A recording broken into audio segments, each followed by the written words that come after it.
pertama, tidak boleh bermain handphone, tidak boleh berbicara dengan teman sebelah kalian, dan semacamnya. Sebelum saya membahas lebih dalam tentang media sosial, ada yang tahu di sini apa itu media sosial?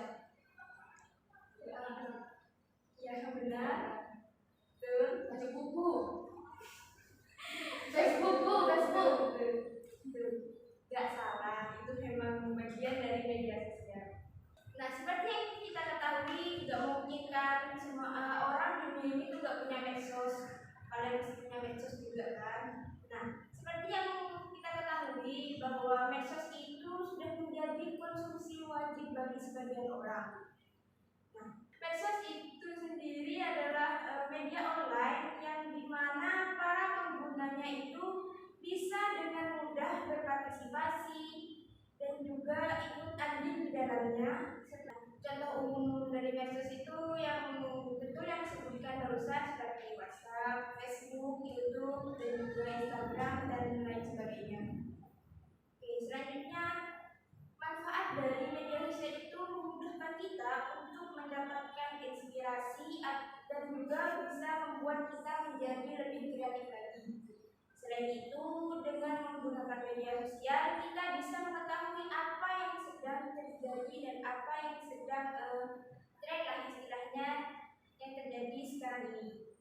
Selanjutnya, dampak dari media sosial. Ada dampak positif dan juga ada dampak negatif. Nah, dampak positif dari media sosial itu sendiri memudahkan kita untuk berinteraksi dengan banyak.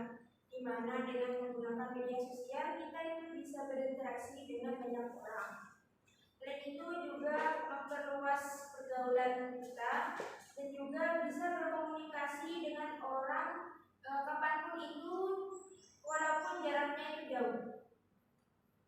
Sedangkan dampak negatifnya, interaksi secara tatap muka itu cenderung menurun karena dengan menggunakan media sosial kita bisa bertemu walaupun tidak secara langsung, contohnya seperti video call, menggunakan Zoom meeting ataupun Google Meet. Selain itu, menjauhkan orang-orang yang sudah dekat, karena orang yang sudah sering menggunakan media sosial, dia akan cenderung mengabaikan kehidupan sekitarnya.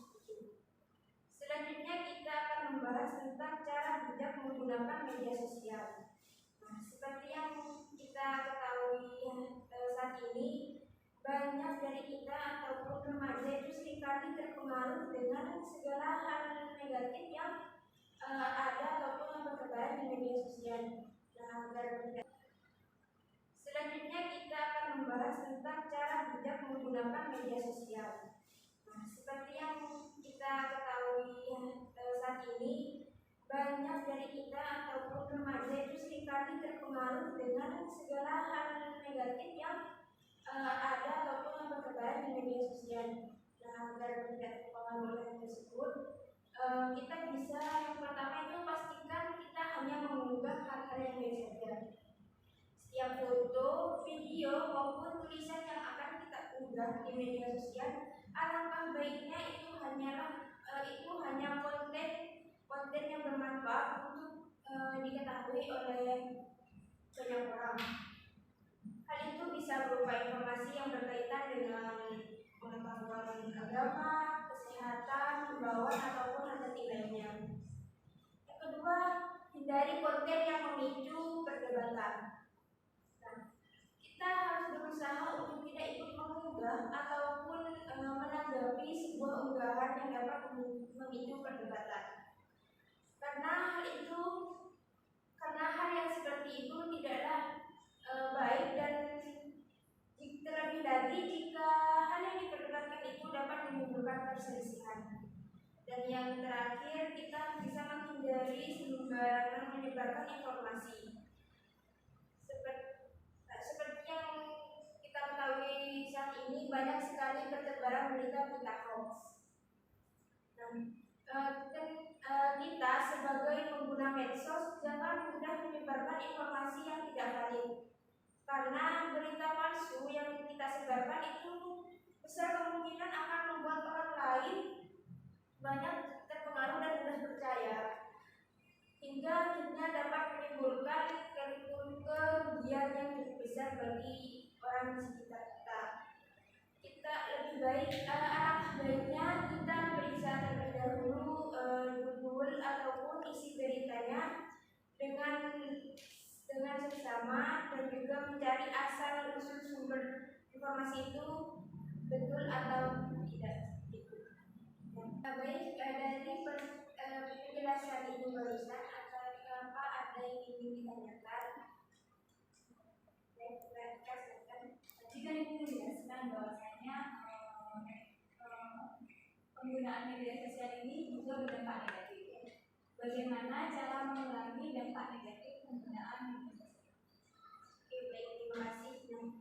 Cara kita mengurangi dampak negatif media sosial, kita bisa memulai hobi baru yang tidak berkaitan dengan media sosial, seperti kita bisa memasak, membaca buku, ataupun menulis cerpen atau dan semacamnya. Kita juga bisa membuat jadwal atau membatasi waktu untuk bermain media sosial. Jadi kita batasi, kita menggunakan medsos itu kita batasi agar kita tidak terlalu menggunakan medsos terlalu sering. Selanjutnya, memperbanyak aktivitas di luar rumah, terus meluangkan waktu untuk berinteraksi dengan orang lain ataupun orang di sekitar kita.